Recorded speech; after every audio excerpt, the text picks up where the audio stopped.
Hey everyone, this is my unboxing of the INTLLAB magnetic stirrer.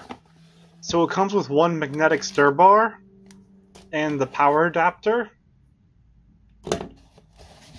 And of course the actual stirrer, which is packaged securely in this padded envelope.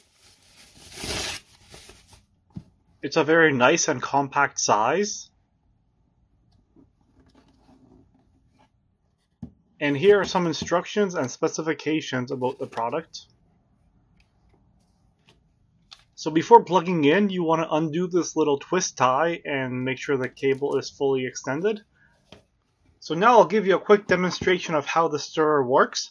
Before you get started, you want to connect the adapter to the top of the stirrer and the other end to the power source. And ideally you want to put the stir bar inside a cup and put the cup on top of the stirrer.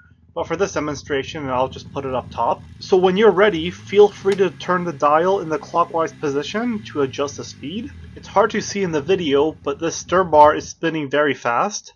This unit goes up to 3,000 rotations per minute. Thanks for watching. All the links and details are in the description below.